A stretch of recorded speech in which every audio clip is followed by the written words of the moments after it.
So now I want to show you the process of removing the napkin. You're going to take a wet piece, and see this one's right out of the water here, okay? And I start by just moving with my fingers, and it's going to beat up the little napkin bits.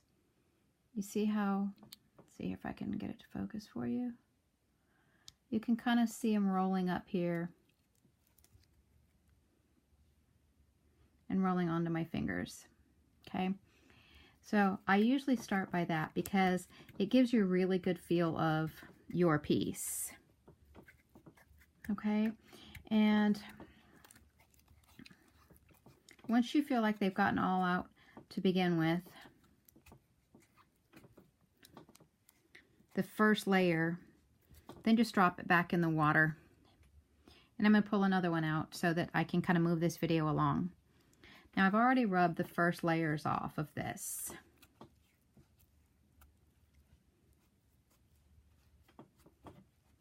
And there's another layer coming up. And you can really see these little bits and pieces pull here, especially if you've got a little bit of fingernail. You can see here. So it comes off not as easily as I think some people are hoping, but definitely easier than they make it out to be. And you can kind of see, look at all the little junk on my hands. Okay, so then pop it back in the water for a little bit. Really, it's a lot of water stage at this point. Then for the second step, just take a washcloth.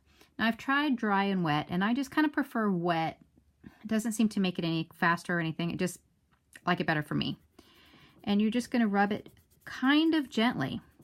You don't want to rub it too hard, because if you rub through the surface of your napkin without realizing it, then what's going to happen is that you are going to rub the actual image that you transferred right off your piece. And you can see here, I mean, I'm making some big progress here. These little bits in the napkin in there, and you see it's already starting in color to match the original piece that I washed.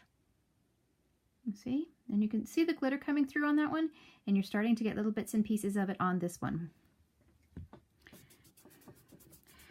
Now, here's what I do at this point. When I think I've got a section done, okay, let me move back in here. When I think I've got a section nearly done, I go over it with my fingers one more time, put it back in the water, and just rinse it off, okay? You're just going to rinse it off a little bit and then let it set.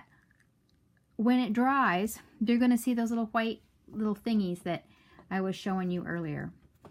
Now, I tend to do this in a lot of steps because each time you soak it in the water for a little bit, another layer will just lift right up, and it'll make it easier to handle. Now, one thing I have found on the bracelets, I leave the blank in it until I'm done working on it, because the added strength really gives you some stability, and you can use a little bit more pressure.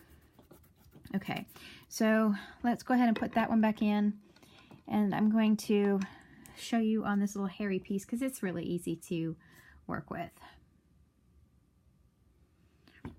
Oops, sorry guys, don't mean to make you dizzy there.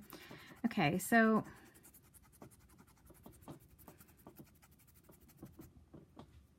you can already start to see the difference here. You see how it's lifting and moving? And it really is quite a simple process.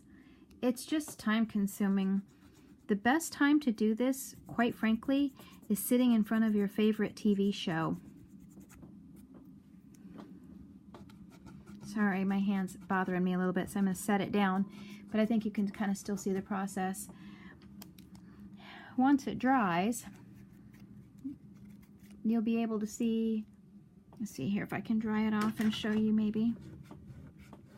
Yeah, there we go. Okay, so you can see where I was working on this corner, and you can see the difference. And it's going to be, it'll get there. Now, a few things about this particular thing that I've learned today And it's been so long since I've worked with clay that I kind of forgot these things. Okay, so this was on the green turquoisey teal clay. And the image that we transferred was this one. I very much lost these yellow tones because of the background clay. So if I wanted it to keep this look accurately, I would have had to have done it on a translucent background. But this is very pretty, and I'm very happy with this. As you can see, for the more vintagey look, the translucent really does make a showstopper of a piece. This one will come out very dainty and very feminine. This napkin had a lot of white in it, and it's picking up the pink background. Now, I'll show you something that... This is a bookmark that Cheryl Dixon made for me. She simply used a napkin on translucent clay. This is the side that she put the napkin down on, and then she flipped it, and on the back side from the image she went ahead and put this. But you can see just how gorgeous that comes up on a plain translucent background. So be sure and test your colors, because it sure makes a big difference. This was a black napkin.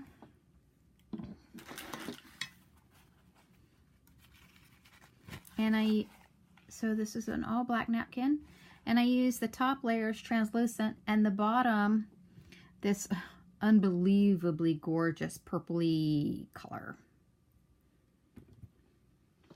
So guys, I'll send photos when it's done.